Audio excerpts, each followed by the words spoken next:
سیرت نبی رحمت صلی اللہ علیہ وسلم چیپٹر 1.5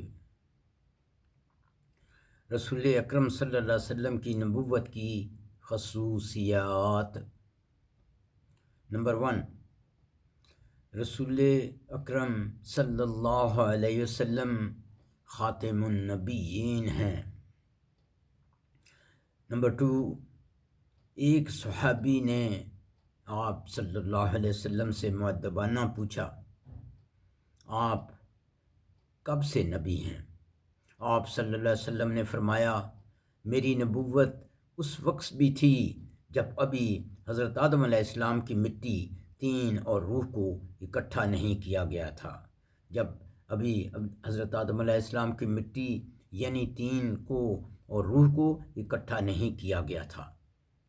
نمبر 3، آپ صلی اللہ علیہ وسلم سب مخلوق کے لیے بھیجے گئے ہیں اور اس میں جن بھی شامل ہیں۔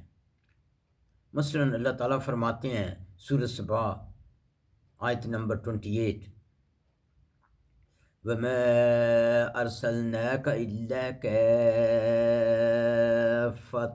لِلنَّاسِ بَشِيرًا وَنَذِيرًا وَلَكِنَّ أَكْثَرَ النَّاسِ لَا يَعْلَمُونَ، اور ہم نے آپ کو سب انسانوں کے لیے خوشخبری دینے والا اور ڈرانے والا یعنی خبردار کرنے والا ہی بنا کر بھیجا ہے، لیکن اکثر لوگ نہیں جانتے۔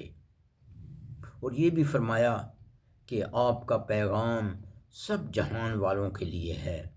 سورۃ الفرقان آیت نمبر 1، تبارک الذی نزل الفرقان علی عبدہ لیکون للعالمین نذیرا، بڑی ہی بابرکت وہ ذات ہے جس نے اپنے بندے پر فرقان یعنی قرآن نازل کیا تاکہ وہ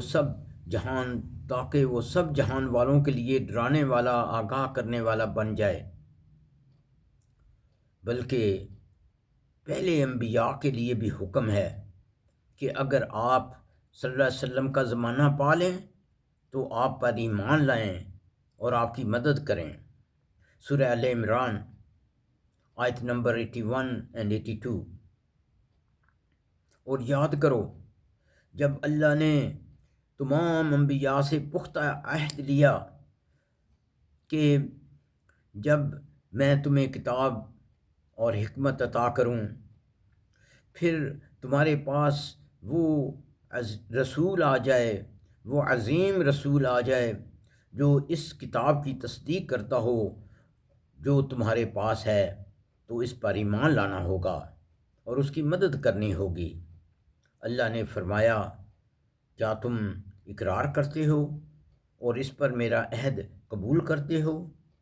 انہوں نے کہا، ہم اقرار کرتے ہیں۔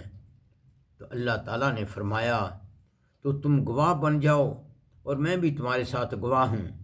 پھر امتوں میں سے جو شخص اس عہد سے پھر جائے گا، اس کے بعد کہ انبیاء تک سے عہد لیا گیا ہے، تو وہی نافرمان ہے۔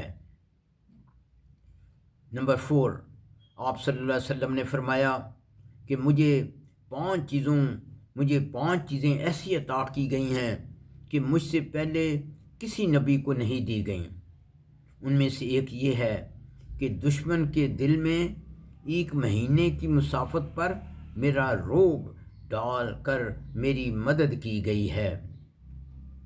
دشمن کے دل میں 1 مہینے کی مسافت پر میرا رعب ڈال کر میری مدد کی گئی ہے۔ یہ حدیث بخاری اور مسلم میں ہے۔ نمبر 5، آپ نے فرمایا کہ دوسری امتوں کی نسبت میری امت کی تعداد جنت میں سب سے زیادہ ہوگی۔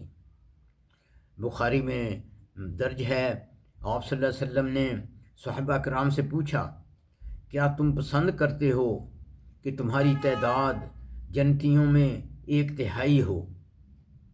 صحابہ کرام نے کہا، اللہ اکبر!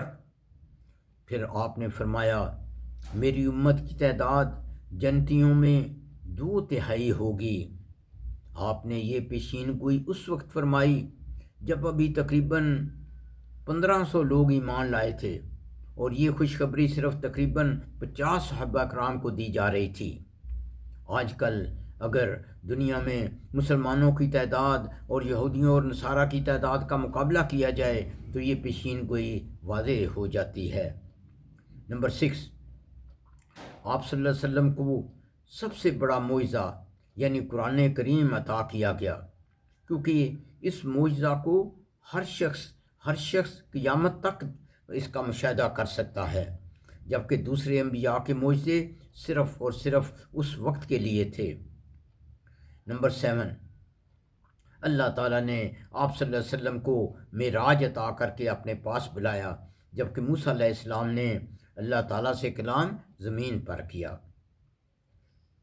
نمبر 8، آپ نے فرمایا میں سب مخلوق کا سردار ہوں۔ بخاری اور مسلم میں ہے، آپ نے فرمایا میں یہ فخر کے طور پر نہیں کہہ رہا بلکہ یہ حقیقت ہے، میں انسانیت یعنی بنی نوع انسان کا لیڈر ہوں، میں انسانیت کی تکمیل ہوں، سب کا انچارج ہوں، یہاں بھی اور آخرت میں بھی۔ سبحان اللہ۔ نمبر 9، قیامت کے دن سب سے پہلے میں قبر سے اٹھوں گا۔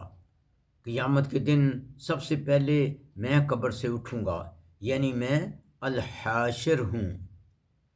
نمبر 10، مجھے حوض کوثر یعنی سب سے زیادہ بھلائی دی گئی ہے، اور اس حوض سے جنت کے دریا نکلتے ہیں جن سے اہل جنت پئیں گے، گویا جنت کا پانی آپ صلی اللہ علیہ وسلم کا تحفہ ہے۔ نمبر 11، پل صراط کو سب سے پہلے آپ پار کریں گے، سب سے پہلے آپ جنت کے دروازے کھٹکھٹائیں گے، اور آپ کے اس میں گرامی کی وجہ سے جنت کے دروازے کھلے جائیں گے۔ اور جب حضرت آدم علیہ السلام نے جنت چھوڑی ہے، اور جب سے حضرت آدم علیہ السلام نے جنت چھوڑی ہے، اس کے بعد آپ صلی اللہ علیہ وسلم پہلے انسان ہوں گے جو جنت میں داخل ہوں گے، اور آپ صلی اللہ علیہ وسلم کی امت باقی سب امتوں سے پہلے جنت میں داخل ہوگی، وہ سب سے آخری امت ہے۔ یہ اعزاز ان کو آپ صلی اللہ علیہ وسلم کے امتی ہونے کے باعث ملا۔ نمبر 12، آپ صلی اللہ علیہ وسلم کو جنت کا سب سے اعلیٰ درجہ یعنی الوسیلہ ملے گا۔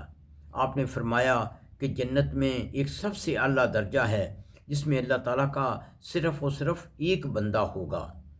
آپ نے کسر نفسی سے کام لیتے ہوئے فرمایا کہ میں امید کرتا ہوں کہ اللہ تعالیٰ وہ درجہ یعنی الوسیلہ مجھے عطا فرمائے گا، اور ہم ہر اذان کے بعد آپ کے لیے اس کی دعا مانگتے ہیں۔ نمبر 13، اس لیے اللہ تعالیٰ نے سورۃ آل عمران آیت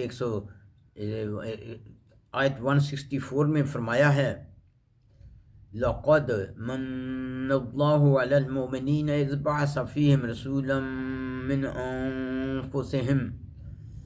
أَنفُسِهِمْ يَتْلُو عَلَيْهِمْ آيَاتِهِ وَيُزَكِّيهِمْ وَيُعَلِّمُ الْكِتَابَ وَالْحِكْمَةَ وَإِن كَانُوا مِن قَبْلُ لَفِي ضَلَالٍ مُبِينٍ۔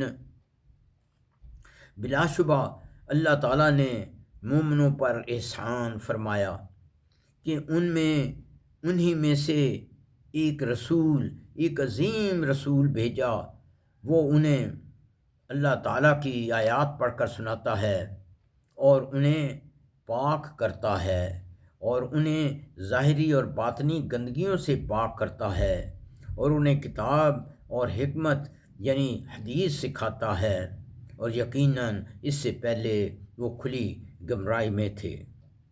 سوچئے ہم کتنے خوش قسمت ہیں کہ اس نبی رحمت کی امت سے ہیں۔ الحمدللہ۔ ربنا تقبل منا انك انت السميع العليم وتب علينا انك انت التواب الرحيم۔